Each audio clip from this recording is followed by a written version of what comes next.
Assalamualaikum warahmatullahi wabarakatuh. Nama saya Naufal Hafiz Putrananta dari kelas 11 MIPA 4, absen 27. Di sini saya akan melakukan ulangan PPKN lisan tentang peran Indonesia dalam perdamaian dunia.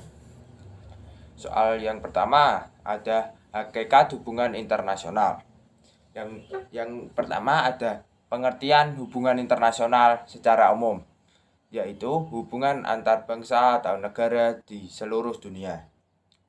Yang kedua ada pengertian hubungan internasional secara khusus, yaitu menurut Renstra atau Rencana Strategi Pelaksanaan Politik Luar Negeri Indonesia. Hubungan internasional yaitu hubungan antar bangsa dalam segala aspeknya yang dilakukan oleh suatu negara untuk mencapai kepentingan nasional negara tersebut. Yang berikutnya ada soal nomor 2, yaitu perbedaan politik luar negeri, hubungan luar negeri dan politik internasional. Politik luar negeri yaitu strategi dan taktik yang digunakan oleh suatu negara dalam berhubungan dengan negara lain. Yang berikutnya ada hubungan luar negeri. Hubungan luar negeri, Undang-Undang Nomor 37 Tahun 1999, yaitu setiap kegiatan yang menyangkut aspek regional dan internasional yang dilakukan oleh pemerintah tingkat pusat dan daerah. Yang ketiga ada politik internasional. Politik internasional yaitu politik antar negara yang mencakup kepentingan dan tindakan beberapa atau semua negara serta proses interaksi antar negara maupun dengan organisasi internasional. Berikutnya ada soal nomor 3. Soal nomor 3 ada asas-asas hubungan internasional. Asas-asas hubungan internasional dibagi menjadi 3. Yang pertama ada asas teritorial, yaitu didasarkan pada kekuasaan negara atas daerahnya. Yang kedua ada asas kebangsaan.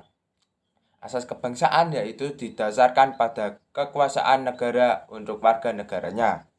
Yang ketiga ada asas kepentingan umum. Asas kepentingan umum yaitu didasarkan pada wewenang negara untuk melindungi dan mengatur kepentingan dalam kehidupan masyarakat. Yang berikutnya ada soal nomor 4. Soal nomor 4 tersebut ada faktor penentu dalam hubungan internasional. Faktor penentunya dalam hubungan internasional dibagi menjadi 4. Yang pertama ada kekuatan nasional, yang kedua ada jumlah penduduk, yang ketiga ada sumber daya, yang keempat ada letak geografis. Berikutnya ada soal nomor 5. Soal nomor 5 ada landasan hukum hubungan internasional. Landasan hukum hubungan internasional tersebut yang pertama ada Pancasila, yaitu sila kedua. Yang kedua ada pembukaan Undang-Undang Dasar Negara Republik Indonesia tahun 1945, alinea yang keempat. Yang ketiga ada Piagam PBB pasal 1. Yang keempat ada Perjanjian Internasional. Yang kelima ada Deklarasi Hukum Laut Internasional. Yang keenam ada Konvensi Internasional. Berikutnya ada soal nomor 6. Soal nomor 6 tersebut adalah sarana hubungan internasional.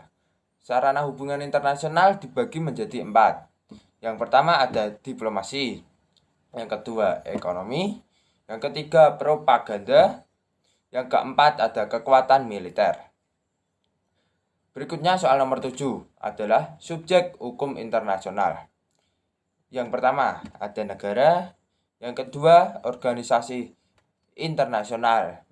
Contohnya PBB, ASEAN, GNB atau Gerakan Non-Blok, dan sebagainya.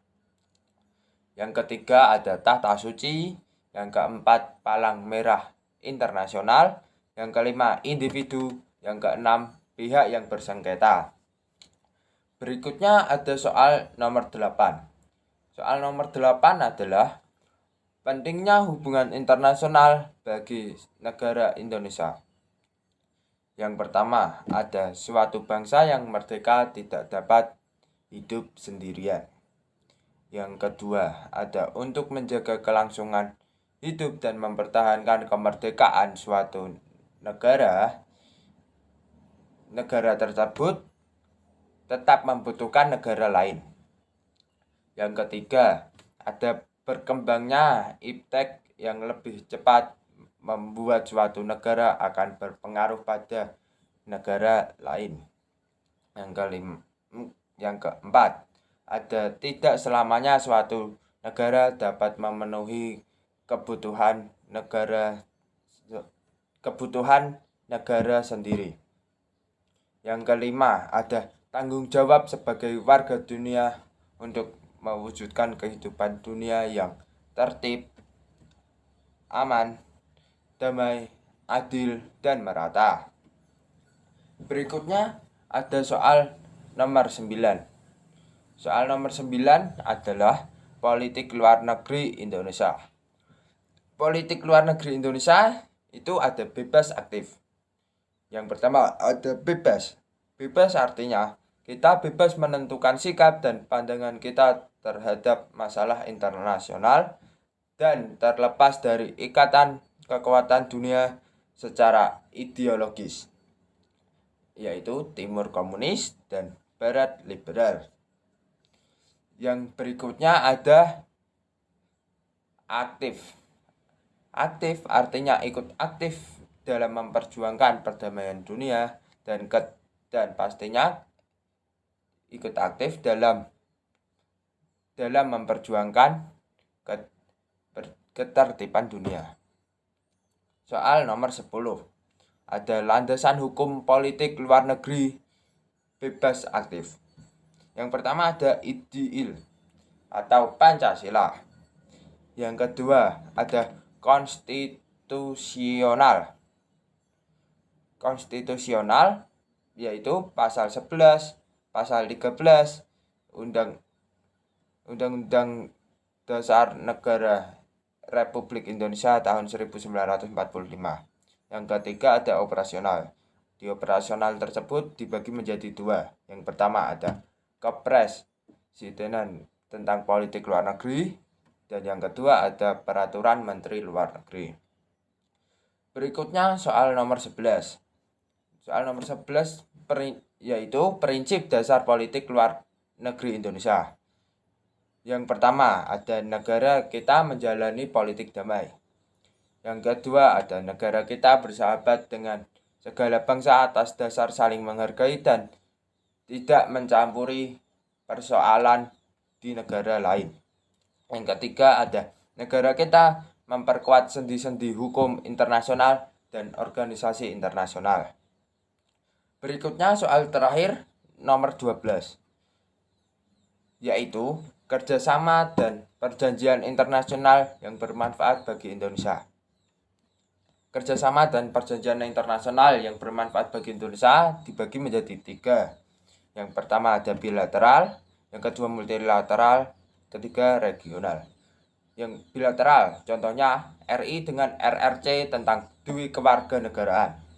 Yang kedua multilateral, contohnya masuknya Indonesia menjadi anggota PBB. Yang ketiga ada regional, contoh pembentukan ASEAN diprakarsai oleh pemimpin dari Indonesia, Malaysia, Filipina, Singapura, dan Thailand. Cukup sekian ulangan dari saya. Mohon maaf bila ada salah kata. Wassalamualaikum warahmatullahi wabarakatuh.